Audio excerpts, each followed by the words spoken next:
Boleh nggak cerita masa kecilnya dulu nih Kang? Soalnya kata angin yang berhembus dari Samudra sana nih, katanya pas kecil Akang pernah jualan combro. Itu bener Kang? Ya. Masih mau loh Kang, maksudnya turun ke jalan gitu, nyopirin ambulan gitu kan. Sampai bawa warga yang sakit juga Kang waktu itu ya. Itu pencitraan atau Sebelum saya jadi anggota dewan, saya selalu minta izin apapun. Saya sampaikan ke ibu saya, Bu, boleh nggak saya panggilnya mama, mah boleh nggak saya jadi anggota dewan? Mama saya nanya, mau ngapain jadi anggota dewan?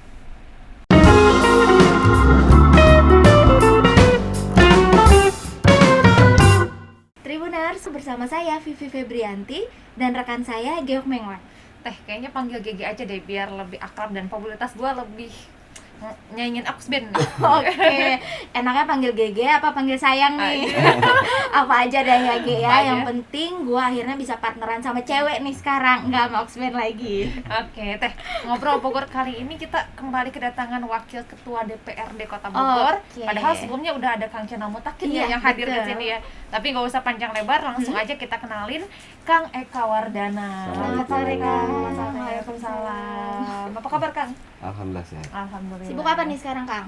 Hari ini kita masih sibuk pelayanan masyarakat. Pelayanan masyarakat. Rapat pastinya dong. Rapat, agenda rutin, di luar agenda rutin, karena saya punya hobi yang lain daripada yang lain, ya saya menyalurkan hobi. Oke. Apa tuh Kang hobinya? Nyetir ambulan. Nyetir ambulan. Oke, nanti kita bahas lebih lanjut. Tapi Kang sebelumnya karena kita udah cek suhu juga, sudah vaksin, kita buka masker ya Kang ya. Insya Allah aman. Insya Allah. Oke. Kang Eka, Wakil Ketua DPRD itu sebenarnya berapa orang sih Kang? Terus tugasnya sama semua apa gimana? Enggak, kita ada 3 orang, wakil 1, 2, dan 3 yang masing-masing punya tugas. Masing-masing harus menjadi koordinator. Kalau wakil 1 itu di koordinator komisi 1 dan 2. Wakil 2 di BK dengan komisi 4. Saya sendiri tugaskan sebagai koordinator Bapemperda dan komisi 3. Kang Eka wakil 3 berarti ya? Kang Jenal? Wakil 1. Oke. Dari ketiga wakil yang ada nih Kang, tugas dan fungsi Akang ini sebagai apa? Tadi kan komisi 3 itu kita belum tahu nih apa tugasnya. Kalau di komisi 3 kita membidangi masalah pembangunan yang berkaitan dengan pembangunan infrastruktur, pelayanan kaitan dengan perhubungan, terus kemudian masalah-masalah lain yang berkaitan dengan pelayanan publik di bidang pembangunan transportasi. Jadi utamanya pembangunan ya, Kang. Pembangunan. Oke. Kang, Kota Bogor ini kan sekarang punya transportasi baru ya Kang ya, bis kita. Sistemnya beda, ada haltenya, bayarnya juga pakai kartu. Terus tapi sempat ditiadakan dan waktu kedatangannya itu kan belum sesuai jadwal ya Kang ya. Akang melihatnya seperti apa sih Kang untuk bis kita di Kota Bogor ini? Yang pasti setiap kondisi harus mengalami perubahan. Ini ada kebiasaan warga masyarakat turun naik kendaraan umum di tempat sembarangan. Hari ini dengan hadirnya bis kita, selain juga memanjakan, dirinya mengajarkan kepada kita untuk tertib. Naik turun di tempatnya, insya Allah ke depan mungkin bisa diestimasi jam keberangkatan dan sebagainya, sehingga selain kita menikmati fasilitas yang memang disediakan oleh pemerintah, masyarakat juga diharapkan bisa beradaptasi dengan harapan-harapan semua masyarakat. Nggak manja gitu ya Kang ya sekarang. Biasa naik angkot bisa turun naik di mana aja, sekarang harus di halte. Kalau dulu orang kalau bisa ya turun depan rumahnya. Kalau sekarang mungkin selain diajarkan tertib, diajar olahraga juga lah. Jangan males ya Kang ya. Jalan dari depan tribun ke DPRD, jangan males dong Ben. Biasanya Oxband nih langganan bis kita nih. Oke, Kang, kepala PDCT-nya juga sekarang baru nih Kang. Udah kenalan Kang? Sudah. Udah kenalan. Oke, kita tahu bersama perusahaan satu ini sudah beberapa kali dihantam masalah nih Kang. Korupsi nih salah satunya. Nah, sebagai fungsi pengawasan nih, antisipasi apa yang udah Akang persiapkan untuk mencegah permasalahan di sana? Hari ini barusan kita sedang membahas raperda tentang perubahan dari perusahaan daerah menjadi perumda. Dengan aturan-aturan yang baru, kita berharap ke depan perusahaan publik yang dimiliki oleh daerah Kota Bogor bisa menjawab harapan dan tantangan ke depan. Bagaimana perusahaan tersebut bisa memberikan pelayanan terbaik, masyarakat juga merasa terlayani dengan baik, dan di aturan-aturan itu disebutkan bagaimana nanti perusahaan ke depan menghadapi tadi ketika memang perusahaan itu harus dimanage secara profesional. Terus kemudian juga bagaimana untuk mengantisipasi tidak terjadi dalam tanda petik kebocoran-kebocoran. Sehingga diharapkan insya Allah selain profesional juga sesuai harapan masyarakat yang terlayani dengan baik, perusahaan tersebut juga bisa menghasilkan PAD pada Kota Bogor. Bisa menghasilkan iya dong. Dan harapan masyarakat juga tentunya dengan adanya bis kita ini juga aman. Pasti. Ya kan, pasti. Kang? Kayak kemarin juga sempat ada kayak ada masalah gitu, pencurian gitu Mas ya Kang ya.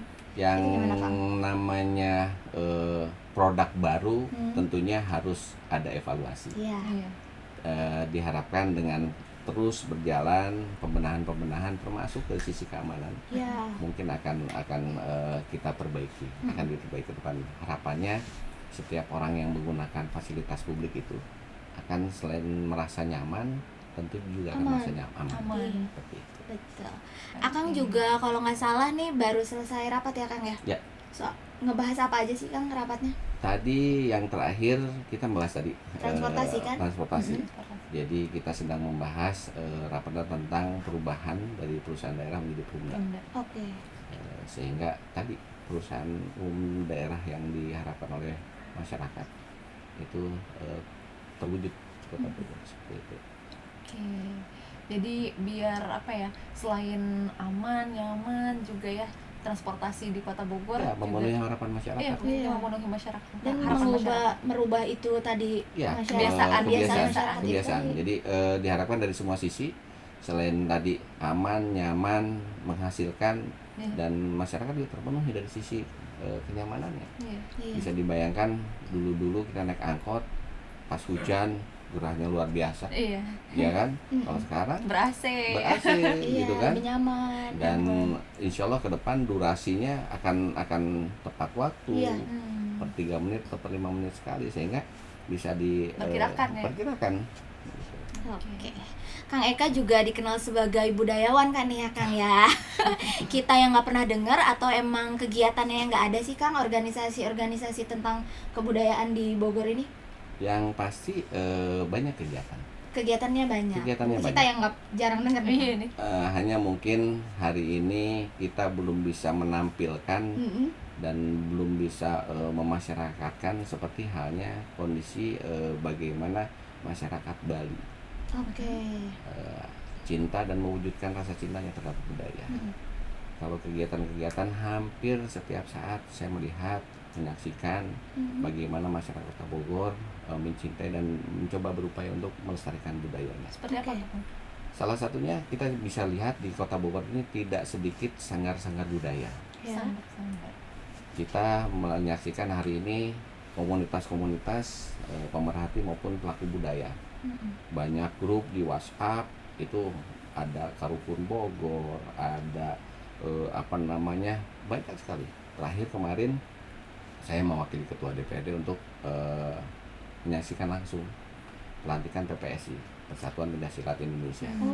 Sehingga kalau ditanya apa sih yang sudah dilakukan oleh masyarakat, tentunya setiap masyarakat punya rasa, punya kebanggaan dengan budayanya, ya masyarakat tersebut dengan caranya akan berupaya melestarikan budayanya. Yang senang degungan tentu akan terus mempelajari, terus menggeluti bidang itu. Yang senang dengan pusaka kujangnya juga akan terus mempelajari dan melestarikan. Bahkan kemarin kan kalau tidak salah ada pameran senjata-senjata. Gimana senjata tradisional? Iya, senjata tradisional, pusaka-pusaka, bukan senjata, pusaka-pusaka yang diselenggarakan di Blok F, Pasar Kebun Kembang. Kalau saya masih bilang pasar anyar Pasar karena produk Anyar. lama nih Iya. maksudnya.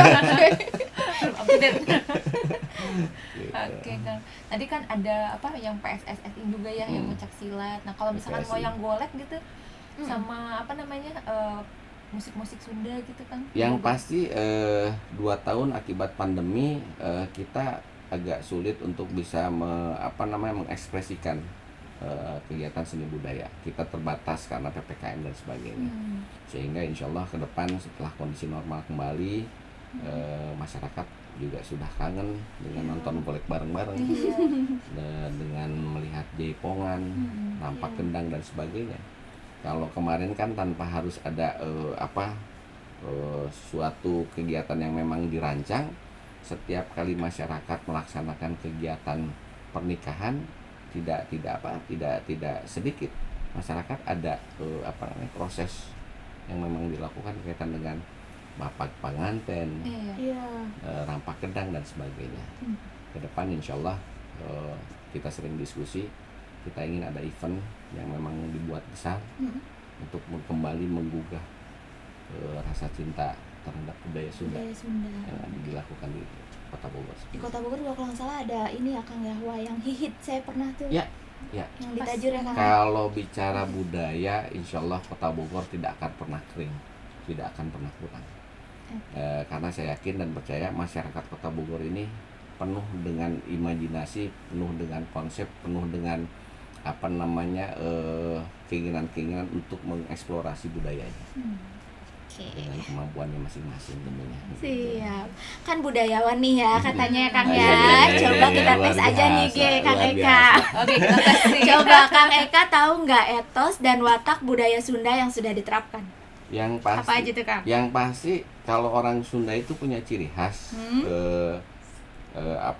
lais aisan, artinya kita punya semangat untuk terus melakukan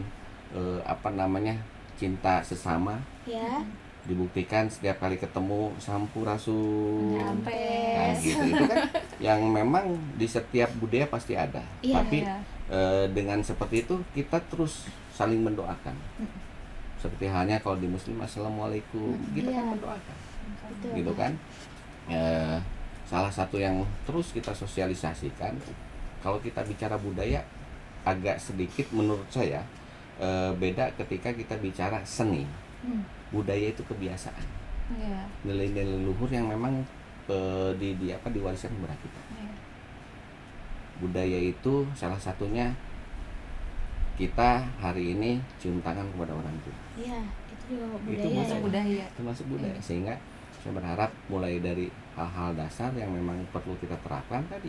Orang Sunda mati payun, mau kalau kemana-mana jarang kok dimanjakan. Mapa, jalan kaki kemana-mana kan gitu. Ini kan selain ada nilai budayanya juga nilai olahraganya kan juga bisa ada manfaat yang diterima seperti itu. Oke, berarti pengen tes nih, pengen coba tes nih. Coba Betul. Ada lagi nilai-nilai Sunda yang akan tahu. Nilai-nilai budaya Sunda ya, nilai budaya Sunda. Kalau yang pasti Sunda itu identik dengan Siliwangi. Siliwangi kita artikan, saya pribadi artikan silih wawangi. Orang Sunda itu tidak ada nunamina pakia-kia. Rasa duduluran, rasa saling menghormati, rasa saling menjaga, silih asa, silih asu, silih asi. Iya. Itu sudah pasti. Dan silih asa, silih asi, silih asu itu ada waktunya. Kapan kita melakukan silih asi? Kapan kita melakukan silih asu? Kapan kita melakukan silih asa? Tapi prinsipnya tadi, kita sebagai orang Sunda silih wawangi. Itu boleh dijelasin nggak Kang silih asih kapan gitu? Silih asih itu Biar kita harus terapkan setiap hari. Pada tahun nih Tribuners. Silih asih itu namanya silih asih, saling mengasihi. Iya kan? Iya. Kapanpun harus saling mengasihi. Kapanpun. Silih asuh dari yang tidak punya, ketika orang punya mengasuh atau memberikan perhatian kepada yang lebih membutuhkan. Itu silih asuh. Nah silih asa, mari kita saling mengasah kemampuan kita untuk bisa memberikan yang terbaik dalam arti yang positif. sehingga pada akhirnya kita silih wawangi kepada seni. Mantap. Asli budayawan berarti. Itu cerita yang ini dengan keterbatasan. Gitu. Katanya Kang ini bisa nembang ya Kang kan? Oh iya, nembang Sunda ya. Bisa Kang Kalau nembang. nembang Sunda enggak. Oh, Tapi gitu. kalau saya punya keinginan, punya ini, jadi gini loh. Zaman saya kecil itu jelas ada upaya-upaya yang memang dari pendahulu-pendahulu kita, senior-senior kita untuk melestarikan budaya itu terus. Iya. Saya hari ini ingin nilai-nilai itu terus dipupuk. Salah satunya, kalau dulu saya zaman SD itu ada yang namanya Mars Bogor. Mars Bogor. Atau kota dalam taman, Bogor kota dalam taman. Bogor kota coba indah dong. dalam Bogor kota indah sejuk nyaman, bagai bunga di dalam taman. Akhirnya saya kepancing juga. Terusin Kang, terusin. Jadi hari ini kan kita sudah jarang sekali mendengar. Iya. Padahal militansi kita sebagai orang Bogor ya salah satunya diwujudkan dengan menguasai lagu itu. Menurut saya. Jadi bagaimana kita mencipta ini kan digugah dengan lagu itu sebetulnya. Nah, gitu. Jadi saya insya Allah berharap ke depan kita hidupkan lagi yang namanya lomba paduan suara dengan Mas Bogor. Kita akan hidupkan lagi insya Allah ke depan bagaimana menamina lomba rampak sekar, anggana sekar, kawi-kawi Sunda. Saya pernah diskusi apa sih bedanya kita di Sunda, di Bogor. Mohon maaf kalau saya salah, tolong dikoreksi. Suasana Bogor itu yang diharapkan apa sih? Jadi kan ketika kita datang ke sebuah kota, sebuah wilayah, contoh lah ketika kita berkesempatan datang ke Bali, hari itu kita ngerasa di Bali. Begitu turun dari pesawat, wanginya wangi khas Bali. Benar Kang. Ornamennya ornamen Bali. Nah, ketika dari bandara kita datang ke hotel, kita ngerasa hotel itu meskipun ornamennya ornamen internasional, hotelnya nuansa Bali. Kenapa? Bali Kita disuguhkan dengan lagu-lagu khas Bali. Dengan gamelan Bali, sehingga saya sempat diskusi dengan waktu itu Kepala Dinas Pariwisata Budaya Kang Sahlan yang hari ini masih di Balai Kota. Kang Sahlan Rasidi, saya bilang, Kang, mungkin nggak ya? Kalau tidak mungkin setiap saat, ada waktu-waktu tertentu, katakanlah waktu itu masih Rebo Nyunda. Setiap hari Rabu. Semua mall, semua hotel, semua tempat-tempat layanan publik hari itu tidak boleh pasang yang lain kecuali lagu-lagu Sunda, kawi-kawi Sunda. Sehingga kita masih itu Kang sampai sekarang? Saya kurang begitu memperhatikan sekarang. Tapi yang pasti semangat itu nggak boleh berhenti. Artinya kalau kita tidak mulai dengan hal yang sekecil seperti itu, terus apa yang kita bisa lakukan? Betul. Ya kita harus bikin pagelaran gini, itu pakai modal. Kalau ini kan kecil aja dulu ya Kang ya. Sederhana. Bisa kita lakukan Tapi bareng-bareng. itu bisa kita lakukan. Kan pemerintah tinggal membuat kebijakan setiap hari Rabu atau setiap hari Kamis dengan semua ASN menggunakan pakaian Sunda. Anak sekolah kalau sudah masuk pakai pakaian Sunda, hari itu kita diusahakan menggunakan bahasa Sunda. Dan ketika wilayah lain layanan publik itu bernuansa Sunda, minimal dengan tatabehan bahasa abdi Sunda, ya kan? Itu kita ngerasa hari itu kita lebih.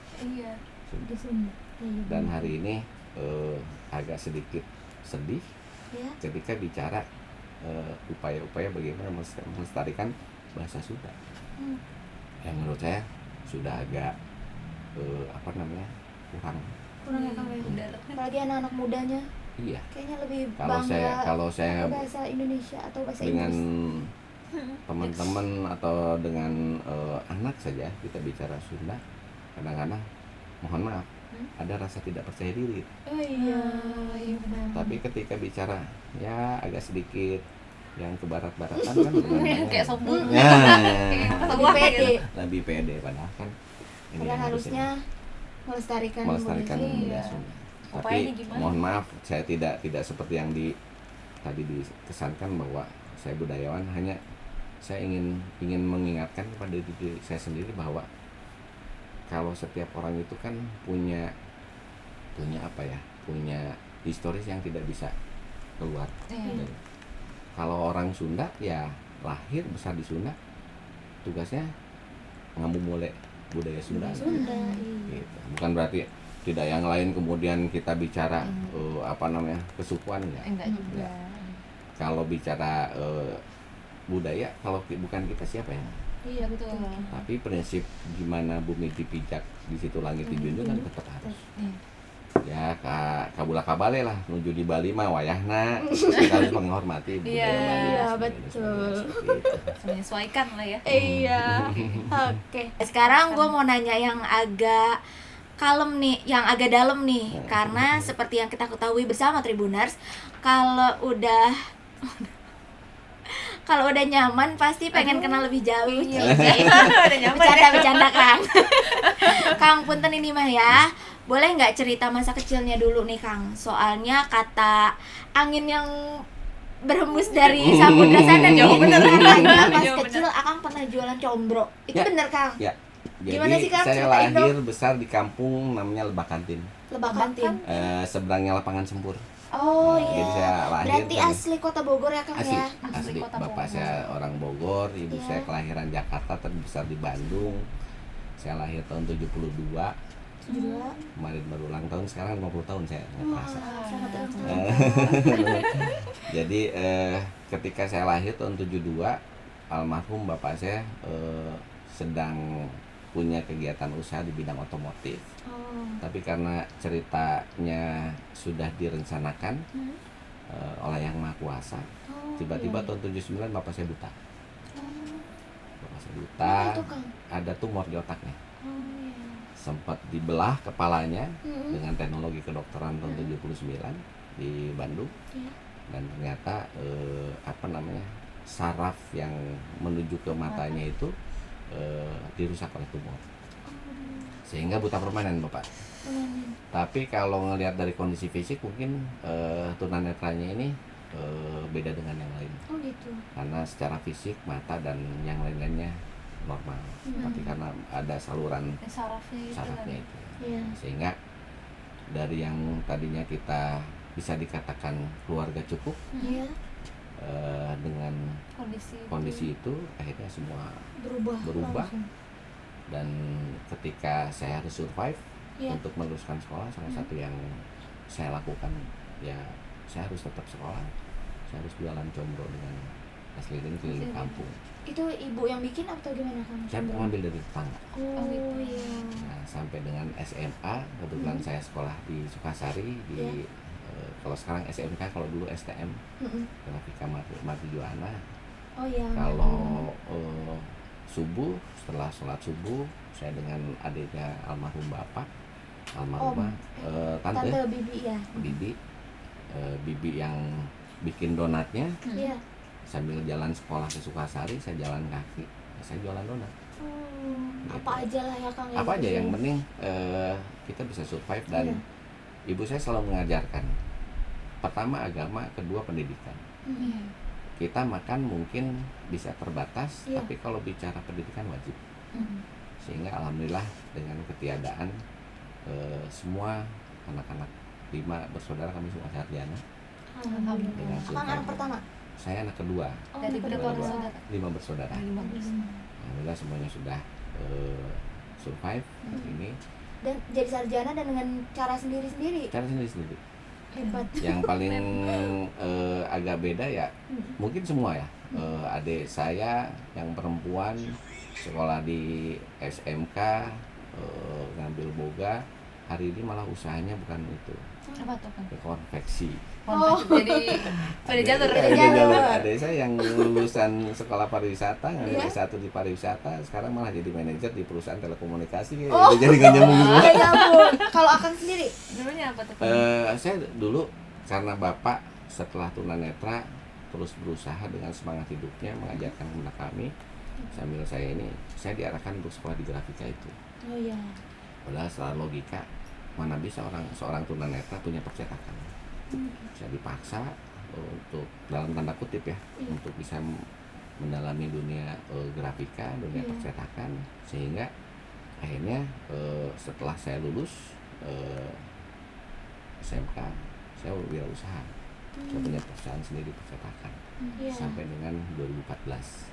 Jadi saya tidak pernah kerja di bidang lain selain saya punya percetakan gitu. Sampai akhirnya sekarang jadi wakil ketua DPRD Kota Bogor. Oke, Kang, udah 2 periode ya Kang di DPRD ya. Oke, punya barang-barang bagus juga alhamdulillah. Jamnya kuning nih. Iya. Cincinnya juga silau. Serba kuning ya Kang. Dari kemarin juga kan kita kuning-kuning ya. Besti. Ada lagi yang kuning. Apa? Ambulans. Ambulansnya kuning kan? Bener ya.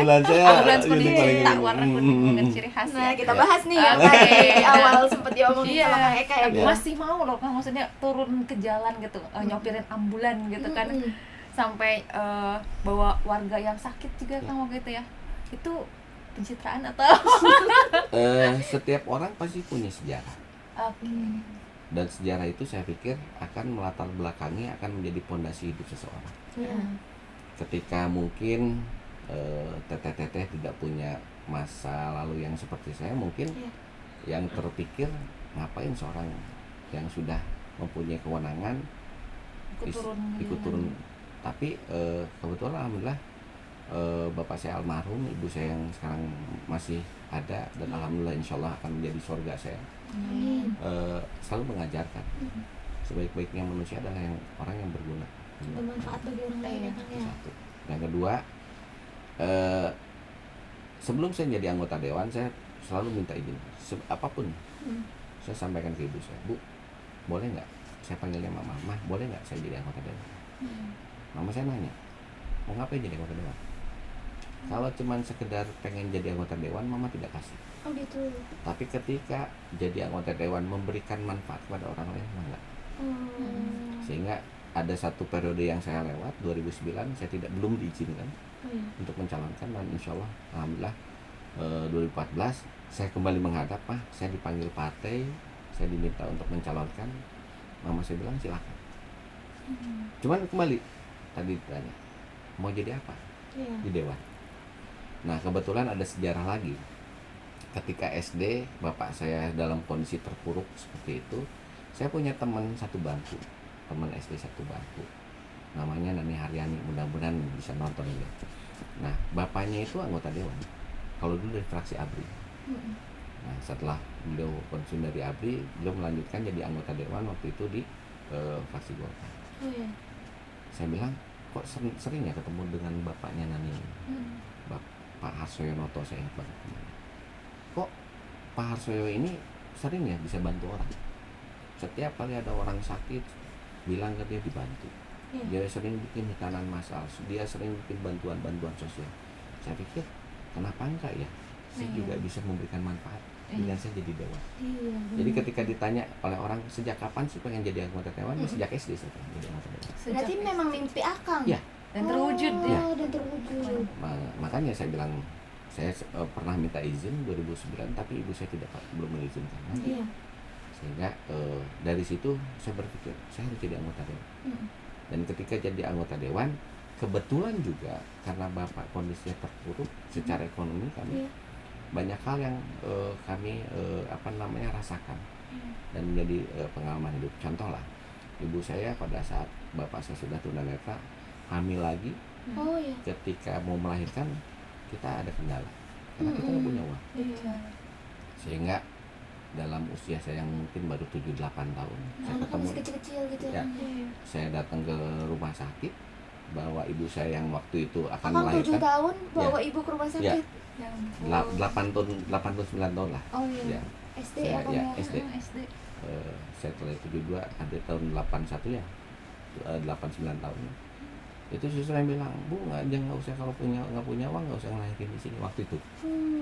Jadi ini memberang gitu. Saya bilang, tadi saya kembali ke cita-cita besok saya harus bisa membantu orang ketika kondisinya sama. Berarti berangkat dari situ ya. Saya mengalami bagaimana bapak saya tunanetra dengan keterpurukan ekonomi selama 30 tahun. Saya juga punya tetangga-tetangga yang kebetulan mungkin secara ekonomi juga tidak jauh berbeda. Sehingga saya berpikir tadi saya harus punya nilai manfaat buat warga. Makanya saya belum punya ambulans waktu itu, masih banyak orang butuh ambulans tidak ini. Saya gunakan mobil partai, saya lakukan pelayanan. Kebetulan saya punya percetakan. Setiap orang akan 40 hari itu saya coba bantu dengan yasin dan sebagainya. Ternyata hikmahnya sampai dengan hari ini saya tidak pernah yang namanya sosialisasi. Saya mau nyalonin anggota dewan. Tapi alhamdulillah 2014 saya nyalonkan nomor 7. Masyarakat alhamdulillah sudah paham. Maka saya bisa mewakili masyarakat di dapil saya Komisi Kebijakan. Ternyata beda ketika memang segala sesuatu dilahirkan diikan dengan hati. Gitu. Makanya kan udah jadi pimpinan dewan, ngapain juga harus gini. Itu pencitraan enggak pencitraan. Enggak. Tadi kita cerita di depan bagaimana kita menghadapi. Karena begini loh. Pertama, sebaik-baiknya manusia adalah manusia yang berguna untuk orang lain. Sedekah yang paling menurut saya atas dasar ajaran orang tua kami, sedekah yang paling indah itu merubah tangis orang menjadi senyuman. Sehingga tidak ada orang yang pada saat kena musibah itu tertawa tersenyum kan. Tapi bisa nggak kita merubah itu? Itu prinsip keluarga kami, sehingga semua anak-anak bapak, anak-anak mama diajarkan seperti ini. Sama dengan yang dilakukan adik saya juga, sama seperti itu semua. Kami masing-masing punya garapan, karena kami diwajibkan. Saya sudah pasti dengan amanah yang saya punya. Adik saya fokus ke pembinaan disabilitas terutama tunanetra. Adik saya yang panglis bungsu atau kata orang Sunda yang perempuan itu punya kewajiban ngurus yatim. Jadi tadi karena dia juga salah jurusan pada saat kena imbas COVID, semua orang terpuruk, dia survive tetap. Alhamdulillah. Ketika disusi, apa rahasianya? Itu ternyata punya doa dari yatim luar biasa itu. Termasuk adik saya yang bungsu sama. Gitu. Kita punya garapan masing-masing, punya kewajiban masing-masing. Jadi mohon maaf setiap minggu atau setiap saat kita ketemu bercengkrama ya yang ditanyakan oleh ibu saya yang pertama itu sholat. Sholat pasti, yang keduanya sudah berapa atau apa yang sudah kamu lakukan selama seminggu ini kepada masyarakat. Gitu. Memang didikan dari ibunya. Kami hari ini berlomba-lomba ingin menjadi yang terbaik di hadapan ibu saya. Sehingga saya berharap air matanya bukan air mata sedih tapi air mata bahagia dan bangga pastinya ya, Insya Allah. Kak, Akang ini kan 5 bersaudara ya Kang ya. Akang anak kedua. Kakak atau adik ada yang politisi juga nggak Kang? Akang aja berarti. Dan mimpi Akang dari SD itu. Dan keluarga besar kami nggak ada. Nggak ada. Bener-bener Akang aja. Gitu. Dan proses menjadi seorang politisi tadi lebih kepada awalnya bagaimana memberikan layanan kepada masyarakat sehingga berdampak terhadap politik. Jadi sebelum jadi politisi malah Akang udah memberikan dampak ke masyarakat dulu, baru akhirnya terpilih jadi politisi. Kadang kan ada juga yang jadi politisi dulu baru. Kalau Akang malah udah duluan. Tadi karena habit ya, kebiasaan kita seperti itu, alhamdulillah ternyata berdampak pada ini. Jadi pada proses pemilu, kedua kali kita ikut pemilu, ya kalau mungkin ya di bahasa politik ada serangan fajar lah, inilah. Alhamdulillah saya tidak harus melakukan itu. Saya malah 2 kali pemilu 2 kali dibiayain orang. Gitu. Ada masyarakat yang sukarela, udahlah. Karena emang udah percaya sama Akang. Insya Allah. Jadi memang ya karena amanah itu saya nggak mau menyia-nyiakan. Insya Allah ke depan harus tetap dijaga. Karena kalau ibu saya bilang begini, di dunia mungkin kamu bisa mengelak bertanggung jawab, tapi nanti di akhirat bisa diminta pertanggungjawaban ya. Betul. Setiap yang kita lakukan, ya termasuk Teteh hari ini ditugaskan oleh perusahaan. Selain oleh perusahaan diminta pertanggungjawaban, nanti ketika di yaumil akhir Teteh akan ditanya juga. Ngapain aja memberikan manfaat untuk masyarakat. Tapi insya Allah bisa memberikan manfaat. Amin. Oke, Kang, berangkat dari yang maaf ya susah gitu ya. Sekarang udah bisa nyenengin orang tua, bahkan bisa bantu orang banyak ya, insya Allah ya Kang ya. Jadi bentar lagi kan masa jabatannya habis nih Kang ya. Terus mau kemana nanti di 2024? Yang pasti saya akan tetap menyalurkan hobi saya, apapun itu dalam kondisi apapun. Karena nyopir ambulan itu kan ambulan dengan bagaimana kita membuat senyum terhadap orang lain. Betul. Karena tidak harus pakai materi, tidak harus pakai apa-apa, membuat orang lain tersenyum ya dengan ikhlas pasti insya Allah tersenyum. Jadi apapun kondisinya, dimanapun saya mendapatkan amanah dari masyarakat, ya insya Allah tentunya saya akan terus melakukan yang bisa saya lakukan. Seperti itu. Seru banget ya Ge ya obrolannya. Tujuan hidup ini cuma satu, bagaimana memberikan manfaat bagi orang lain. Bagi orang lain ya kan. Orang terdekat dan orang di sekitar kita. Betul. Oke, itulah setitik kehidupan dari Kang Eka Wardana, Wakil Ketua DPRD Kota Bogor yang bisa kita kupas di Ngobrol Bogor kali ini. Kang Eka sehat selalu ya Kang ya. Amin. Jangan ragu untuk mencoba dan selalu bekerja keras. Baik, saya Gege dan rekan saya Vivi, kami pamit undur diri. Sampai jumpa di Ngobrol Bogor selanjutnya.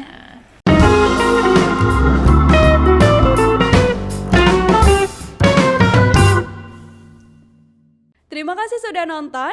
Jangan lupa like, subscribe, dan share ya.